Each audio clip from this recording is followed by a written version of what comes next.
There is a story that will not die. It circulates in whispers, in old forum posts, in grainy YouTube uploads with no sources attached, the story of a tape. An old woman, decades after the fact, finally speaking about a night in the spring of 1903, when lights are said to have glowed in an open field with no wires attached to them at all. Whether that tape ever truly existed is something nobody has ever been able to prove. But the tower it describes was real. The man who built it was real. And what happened to him afterward is stranger, sadder, and more documented than almost anyone realizes. So before we get to the legend, let's get to the truth, because the truth alone is enough to keep you up at night. 1 o'clock, the man who thought in electricity. To understand why a rumor like this ever took hold, you first have to understand who Nikola Tesla actually was, because the reality of his career is almost as astonishing as the myths that grew up around it. Tesla was the engineer behind the alternating current system that still powers the modern world. Nearly every wall socket, every power line, every electrical grid on Earth traces its lineage back to patents and principles he worked out in the 1880s and 1890s. He beat Thomas Edison's rival direct current system not through marketing, but through raw engineering superiority. AC could travel further, more efficiently, and at a fraction of the cost. By the time he was in his 40s, Tesla wasn't just a successful inventor. He was, by any reasonable measure, one of the people most responsible for dragging the modern world out of candlelight and into electric light. But Tesla was never satisfied with what he'd already built. He believed alternating current was only the beginning. His real obsession, the one that would consume the last productive decades of his life and much of his fortune, was the idea of transmitting energy without wires at all. Not just messages. Not just signals. Actual usable power, sent through the Earth and the atmosphere to any point on the planet. 3 o'clock, the tower on Long Island. That obsession is what brought Tesla to a stretch of scrubby, undeveloped land in Shoreham, New York, on the north shore of Long Island.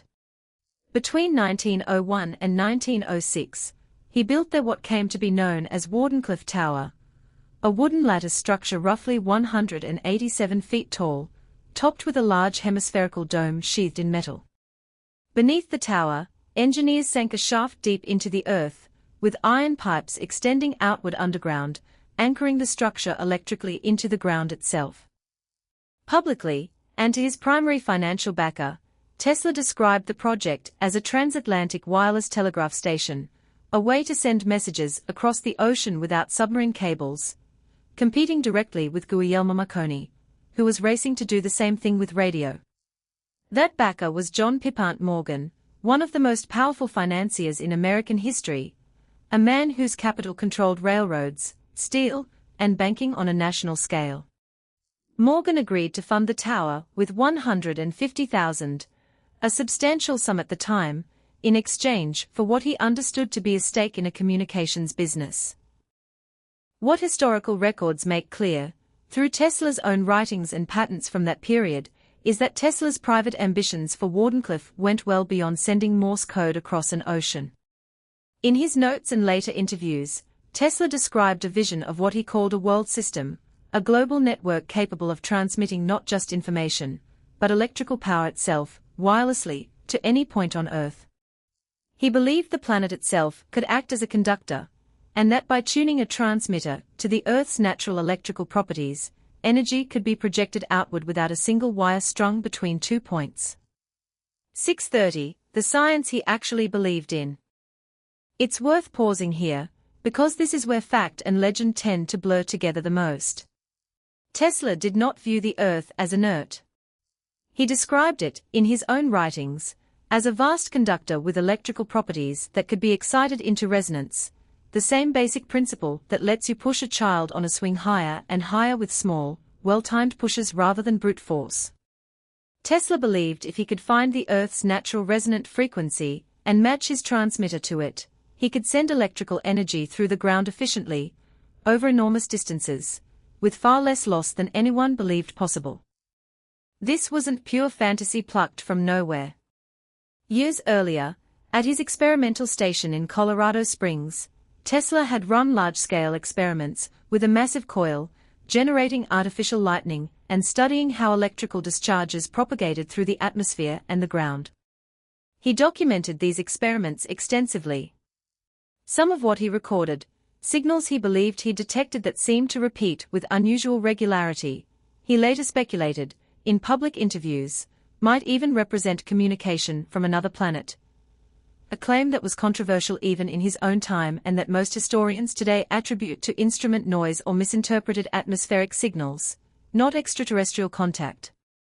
The Colorado Springs work convinced Tesla that Wardenclyffe could scale these principles up to a planetary level. Whether the underlying physics actually supported that leap is something modern physicists and engineers still debate. Most agree the core premise, wireless transmission of large-scale usable power over long distances, with the technology of that era, faced fundamental efficiency problems that Tesla's own notes never fully resolved. 10 o'clock, when the money stopped. What is not in dispute is what happened next.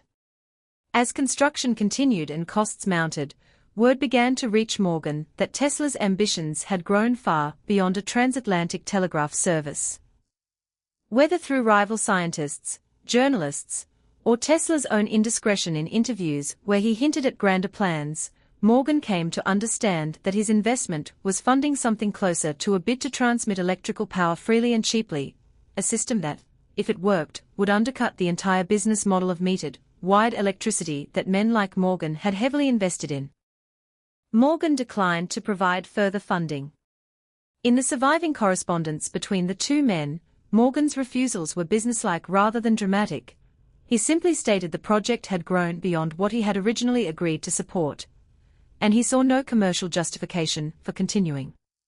Tesla, for his part, tried repeatedly over the following years to secure new investors, writing letters that grew increasingly desperate as construction stalled and creditors began circling. Without fresh capital, work at Wardenclyffe slowed and then stopped entirely by around 1906. The tower stood unfinished and increasingly derelict for over a decade. In 1917, with Tesla deep in debt and the property having passed through creditors, the tower was demolished and its materials sold for scrap, reportedly for a few $1,000s, a fraction of what it had cost to build. It's worth being clear about what caused that ending, not a conspiracy, but the much more ordinary and much sadder story of a visionary who ran out of money before he could prove his idea worked, in an era when investors needed short-term returns rather than a decade-long bet on an unproven physical principle. 2 p.m., Tesla's final years. Tesla lived another 26 years after the tower came down, and those years were not kind to him. He continued inventing and publishing ideas, some of them decades ahead of their time, others increasingly difficult to substantiate. He lived largely alone, moved between hotel rooms in New York, and by most accounts fell into serious financial difficulty, at times relying on payments from the Yugoslav government and a small pension arranged by well-wishers just to cover his living expenses. He never married, kept few close friends in his later decades, and became known in the press more for his eccentricities, his elaborate rituals, his devotion to feeding pigeons in the park, than for the scientific achievements that had defined his younger life. Tesla died alone in room 3327 of the Hotel New Yorker on January 7, 1943, at the age of 86. What happened immediately afterward is one of the genuinely well-documented and legitimately strange parts of his story. Because Tesla had done consulting work related to wireless technology, and had at times discussed ideas that touched on military applications, the U.S. Office of Alien Property took custody of his personal papers within days of his death, despite the fact that Tesla had been a naturalized American citizen for decades. Some of his effects and notebooks were examined by government-affiliated scientists before eventually being released to his family, and later, to the Nikola Tesla Museum in Belgrade. Historians and researchers who have gone through the surviving inventory generally agree that most of what was reviewed contained nothing that constituted a functioning weapon or power system, largely theoretical writings, some of them fragmentary or speculative, consistent with a brilliant mind in decline rather than a suppressed breakthrough. This is the seed from which decades of speculation later grew, because there genuinely was a period where a dead man's papers were quietly examined by federal officials, and that fact alone, true as it is, has proven fertile ground for stories that go much further than the evidence supports. 1830, The Legend of the Tape.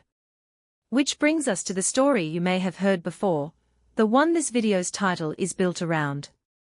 Somewhere in the retelling and re-retelling of Tesla's life online, a specific narrative took hold, that a woman who had worked as Tesla's assistant during the Wardenclyffe years kept a lifelong secret, and shortly before her death, recorded a confession on tape describing a night when the tower successfully transmitted free electrical power across open fields, lighting unconnected bulbs from a distance, and that this success, not any funding shortfall, was the real reason the project was shut down and buried. It's important to be straightforward about this part. There is no verified historical record of such a tape, no named individual matching this account in Tesla's documented staff, and no peer-reviewed or archival evidence supporting the claim that Wardenclyffe ever successfully transmitted usable power wirelessly to a distant, unconnected receiver. No credible historian, biographer, or archive has been able to trace this story to an authenticated primary source. It appears to be a piece of internet-era folklore, the kind of story that fills in the emotionally satisfying gaps left by a genuinely tragic, unfinished real story. And that's worth sitting with for a second, because it says something about why the story spreads at all. The real ending to Tesla's Wardenclyffe project, a genius running out of funding, a tower quietly torn apart for scrap, a lonely death in a hotel room, is unsatisfying in a very human way. It doesn't give us a villain. It doesn't give us proof that the dream could have worked. A story about a hidden success, suppressed by powerful men, gives the ending a shape that feels more like justice, even a century later. That doesn't make it true. It makes it understandable why people want it to be. 11 p.m., what actually remains out there? The real site of Wardenclyffe still exists in Shoreham, New York. For decades it sat abandoned and largely forgotten, owned by a photographic film company that had used part of the property for industrial purposes. In 2013, a non-profit organization called the Tesla Science Center launched a crowdfunding campaign, ultimately raising over $1 million, with matching support from a major tech entrepreneur, to purchase the site outright and preserve it. Today it operates as a museum and science education center, with ongoing restoration of the original laboratory building, the last physical structure still standing from Tesla's original project. Visitors can walk the grounds where the tower once stood, and researchers occasionally take electromagnetic readings there, though nothing recorded has ever demonstrated anything beyond ordinary background electrical activity consistent with any modern industrial and residential area. There is no credible evidence that anything is still ringing beneath that field. What is there instead is something arguably more meaningful, a physical reminder of how close ambitious ideas can come to being built, and how easily they can be lost, not to conspiracy, but to the far more mundane and far more common combination of running out of money and running out of time. 26:30, closing. So here is where the story actually leaves us. Nikola Tesla really did dream of a world where electricity moved freely through the earth itself, available to anyone regardless of what they could pay. He really did build a tower meant to test that dream, funded under a different pretense than the one closest to his heart.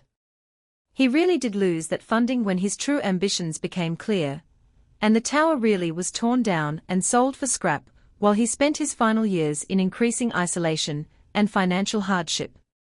His papers really were taken by government officials within days of his death, a genuinely unusual episode that still isn't fully explained in public records.